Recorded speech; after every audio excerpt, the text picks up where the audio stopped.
잠깐 멈추세요. 그리고 사람들을 실망시키고 사랑할 자격이 없다는 느낌을 사람들을 실망시키고 사랑할 자격이 없다는 느낌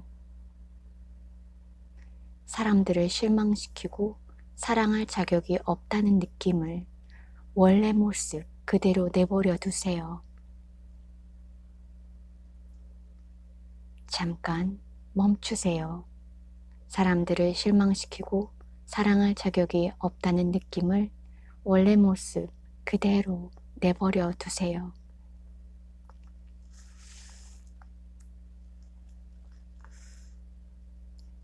상처받은 내 마음을 다정하게 안아주세요.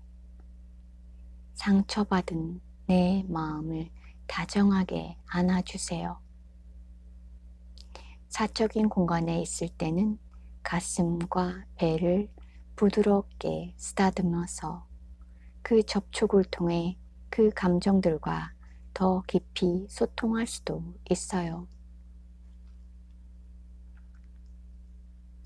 나 자신을 있는 그대로 받아들이기를.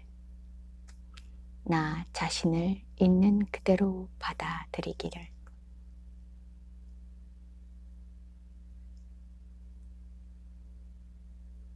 비난을 내려놓으니까 거의 전부 나를 향한 비난이었죠. 그게 사라지니까 내 마음 속에 공간이 생겨나네요.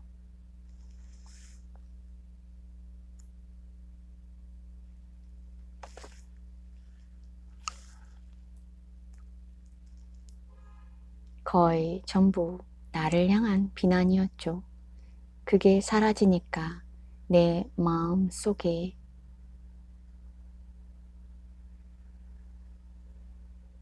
나와 주위를 위한 공간이 생겨나네요.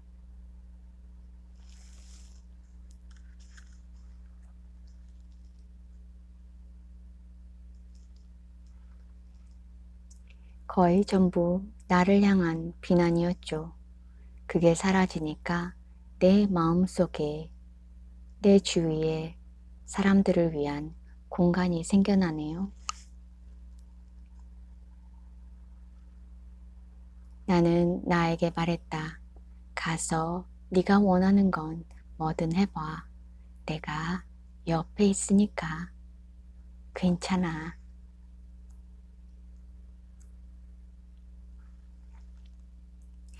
우리는 항상 자신과 전쟁 중이다.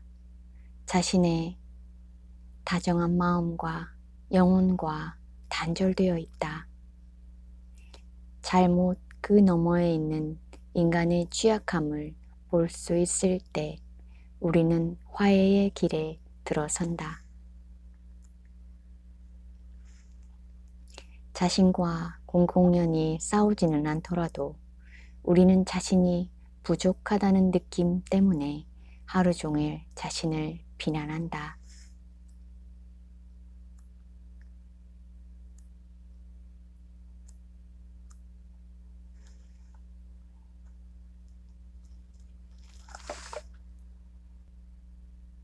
증오와 비난으로 무장함으로써 우리는 상처를 보호한다. 그 무장을 내려놓을 수 있게 하는 것이 바로 용서다. 우리가 연민을 갖고 자신의 취약함을 배우는 취약함을 매 순간 온전히 자각할 수 있을 때 용서가 가능해진다. 이러한 자각은 분노에 찬 생각과 감정을 줄이고 우리의 드넓고 따뜻한 마음 공간을 드러낸다. 하지만 이 과정이 갑자기 또는 역으로 일어나는 일은 드물다. 타인에게 분개하고 서로 반목할 경우 우리가 자신의 아픔이나 두려움을 수없이 의도적으로 자각한 후에야 비로소 자기 연민이 깨어나 우리는 더 많이 받아들이고 이해할 수 있다.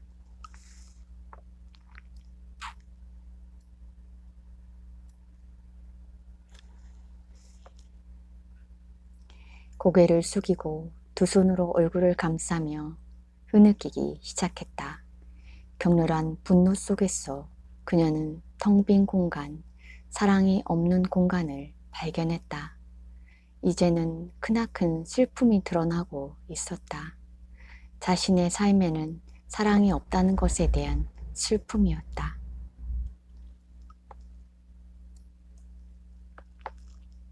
몇 주 후 다시 상담실을 찾은 에이미는 자신의 아침일기 제목부터 보여주었다. 내 마음은 더 크고 더 넓다.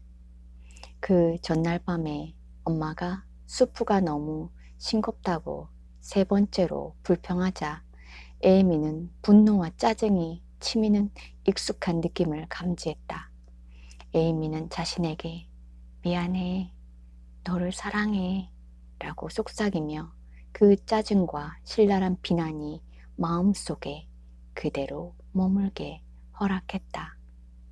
그러자 긴장이 풀리고 진정되는 느낌이 들었다.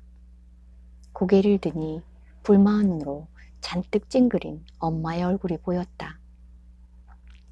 자신에 대해 자문하는 법을 배울 때처럼 똑같은 질문이 떠올랐다. 엄마는 지금 무엇을 느끼고 있을까? 엄마는 지금 무엇을 느끼고 있을까? 질문과 거의 동시에 에이미는 엄마가 느끼는 불안과 외로움을 감지할 수 있었다.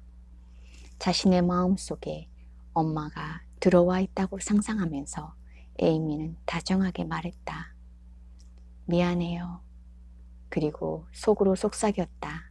사랑해요.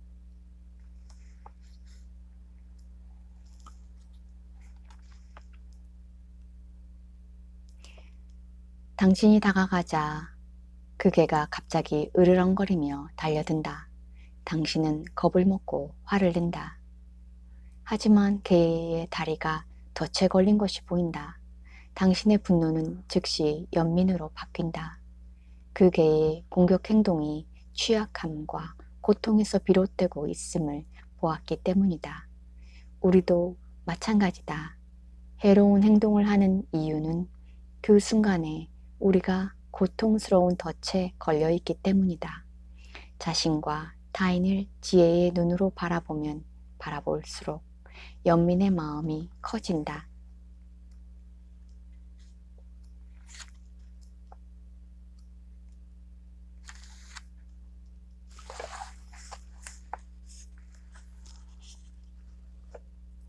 복수는 일종의 게으른 슬픔이에요.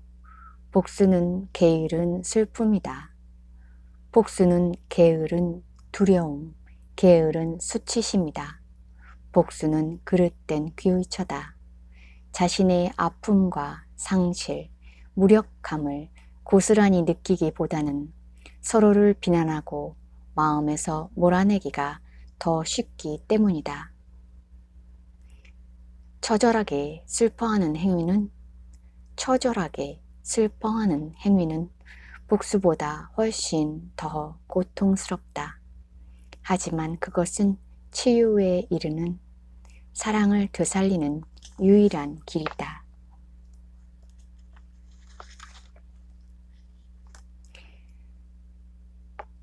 당신이 받은 상처가 가장 생생하게 기억나는 상황을 자세히 떠올려 본다. 연인의 경멸하는 표정이나 친구의 냉정한 말, 믿었던 사람의 거짓말을 알아챈 순간, 배우자가 집을 뛰쳐나간 순간이 기억날 수도 있다. 그때의 슬픔이나 수치심, 분노, 두려움을 자각한다. 이 고통이 당신의 몸과 마음과 정신으로 표현될 때 그것을 고스란히 느끼면서 가만히 받아들인다. 그 아픈 상처를 연민으로 보듬는다. 한 손을 가슴에 얹고 그 상처를 다정하게 자각한다. 당신이 원하는 만큼 오래 자기 연민 속에 머문다.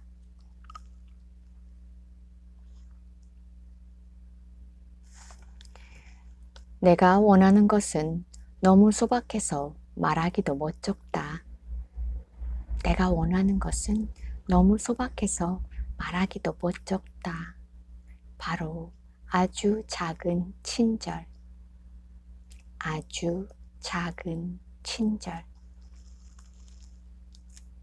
내가 원하는 것은 너무 소박해서 말하기도 멋쩍다. 바로 아주 작은 친절.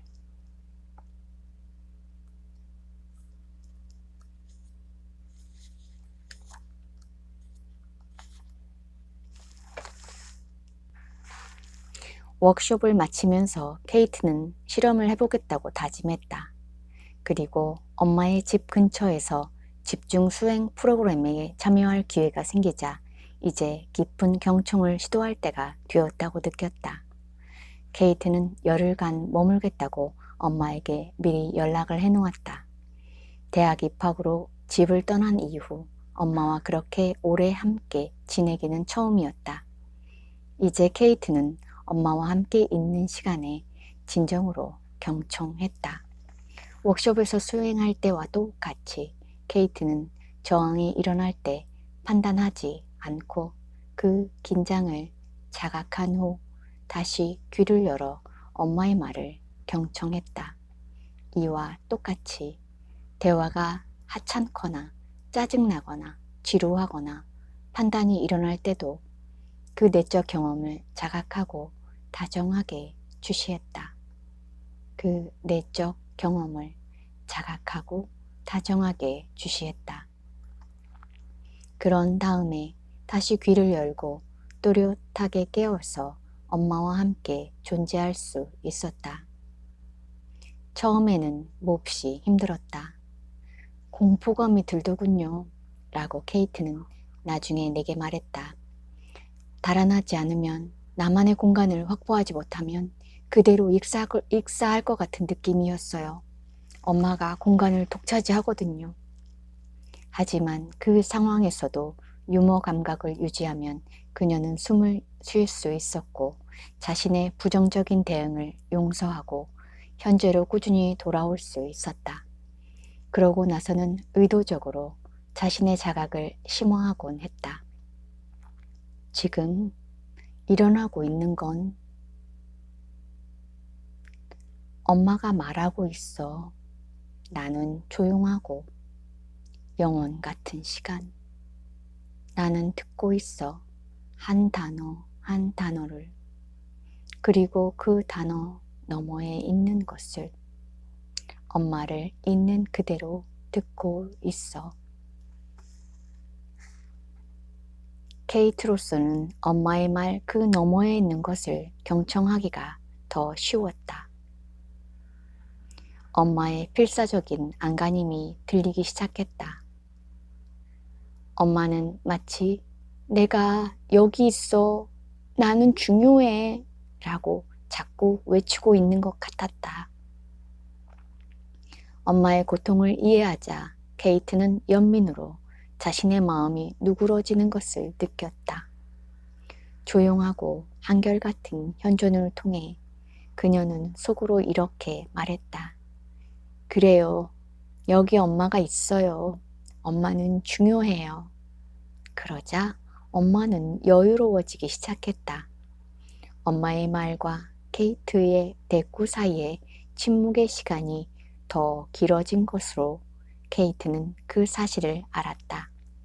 엄마는 의자에 더 자주 기대앉아 창밖을 바라보고 속도를 늦추고 더 많이 성찰하는 것처럼 보였다. 케이트가 떠나기 며칠 전 엄마는 외롭고 도외시되는 느낌이라는 말을 했다. 케이트는 진심을 담아 다정하고 정직하게 말했다. 엄마, 그건 엄마가 사람들의 말에 귀를 기울이지 않기 때문이에요. 엄마의 표정이 굳었지만 방어하려 하지는 않았다. 케이트는 현재에 온전히 존재하며 비난하지 않고 연민을 보냈기에 두 사람 사이에 신뢰가 싹텄다. 케이트의 말이 공격이 아니라 진실을 알려주는 다정한 조언이라는 것을 엄마는 알았다. 그녀는 더 많이 알려고 했다. 말해봐라. 엄마도 좀 알아야겠어.